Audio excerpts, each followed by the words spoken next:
Hello Stellars! Welcome back to Tartala page. My name is Joyce. Sa mga bago sa akin channel, welcome sa inyong lahat. Today, meron tayong reading para sa ating mga Virgo friends for the mid of October. At ito yung love notes ng bagong series ng Tartala channel. So, ang gagamitin po natin yung mga channel messages. Alamin natin yung mga blocks ng inyong love connection or relationship with your person. Okay, so, Sun, Moon, Rising, and Venus signs, Virgo. For the mid of October po ito, general reading lamang. So, pwedeng ito ang energy ng inyong person or energy nyo po. Okay?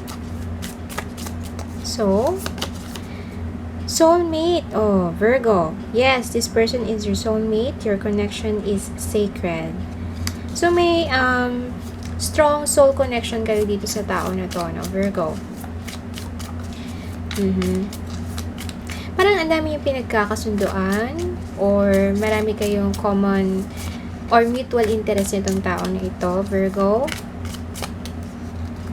Okay, so what else? Kuha pa tayong isa. Okay. Oh, meron na tayong dalawa.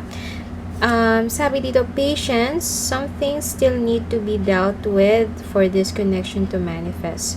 So, kailangan maging pasensyosa ka. Or mag-antay ka muna. May kailangang pag-aantay dito sa love connection nitong tao na to, Virgo. And alam mo naman siguro yon, no? Kung bakit kailangan mo mag-antay sa tao na ito. At sabi dito, let go of the need to control. Allow the situation to unfold naturally. So, ayun nga. Very related ito, patience sa let go of the control. Huwag ka siguro masyado maging atat dito, Virgo. Or yung person mo lang hindi maging atat, no? Yung parang nagmamadali, no? Okay, so, tingnan natin what else. Punta naman tayo sa love messages, channeled messages. So, it could be your channeled message, Virgo, sa person mo. Or yung person mo, channeled message for you. Okay? So, depende yun kung paano makapag-resonate sa'yo ang mga mensahe. Okay. What is the message for my Virgo? Sun, Moon, Rising, and Venus signs. Okay. Okay, may nag-flip tayo. We have, I'm getting help and guidance from Spirit. So, pinagdadasal ka nito. Itong tao na to, Virgo. Pinagdadasal ka nito na maging okay ka.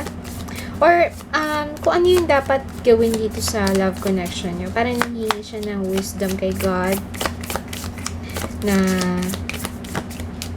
anong dapat gawin or paano ito magiging possible para sa inyong dalawa. Okay, what else, Spirit? Okay, we have here, I'm gonna make it up for you. Siguro meron silang mistake na ginawa before, no? I was aware of my feelings before, but I was acting on logic. Okay. Siguro itong tao na to, may nagawa siyang mali or mali yung pag-decide niya dito sa love connection nyo. Pero alam nila na may gusto na talaga sila sa inyo. Kaso lang, parang inuuna pa rin nila yung pag-iisip bago yung puso, no? Parang mind over matter lang talaga sila. Pero magme-makeup sila. Parang inaalam pala nila kung paano magme-makeup sa'yo, no? Okay. Paano i-makeup yung mga mistakes nila from the past.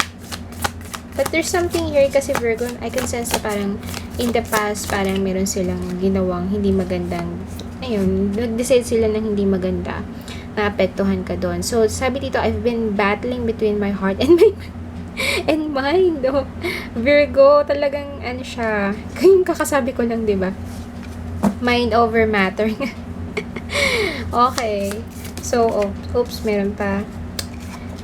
Meron dito, I'm cold and distant because I don't want you to have high hopes for us.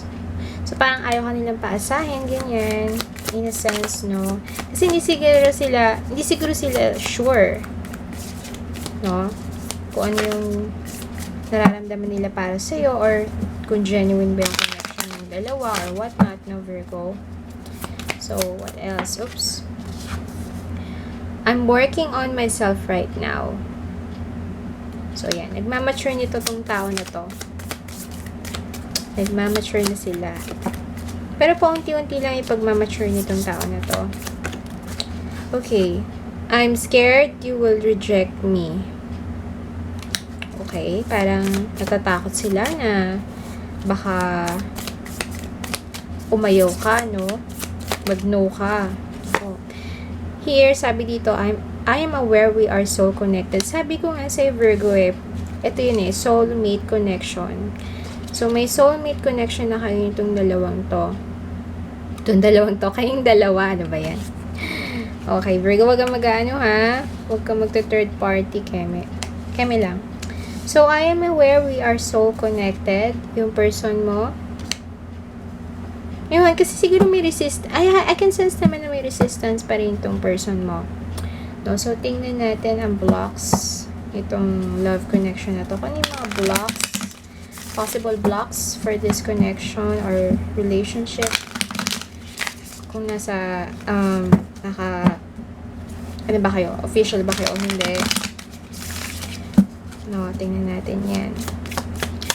Okay, oops. May nahulog. We have self-destructive patterns. Paano sila sabotage, no? Or may mga patterns sila sa life nila na hindi healthy, tapos ginagawa pa rin nila. Alam nila nilang masama, pero ginagawa pa rin nila. No? Oops, mayroong nahulog. Okay, feeling of loss. Okay. Wala silang direction dito sa parang itong mga blocks na to, it's either parang hindi nila makita yung direksyon ng malinaw.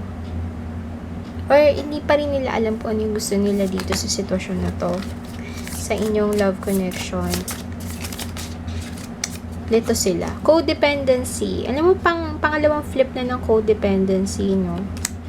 So, yun yung mga possible blocks, Virgo, kung bakit hindi nag-work or malamang may withdrawal na nangyayari dito. Ay, hindi naman. Mga inhibition, parang ganun. Yung pagpipigil or impediment dito sa inyong relationship. Tingnan natin ang divine timing nyo, guys. So, ano lang naman to? Timeline, possible timeline sa inyong dalawa. No? Okay, may nag-flip na. We have April. So, yung person mo, may birthday siguro siya na April. Or magkikita kayo in April. Okay, one more. We have let it surprise you. Kung ano man yun, no, Virgo, let it happen, let it surprise you. Oops. Okay. May tumawag. And one more, December. So, siguro may isang may birthday sa inyo sa December, April, ganyan. Let it surprise you. Alright, Virgo, ito yung inyong reading. I hope it helps somehow. I hope you like para magtaas at mag-increase yung views ko dito sa Tartala channel. And share, subscribe to my channel. I hope to see you next time, Stellars, Virgo. Love and light. Namaste.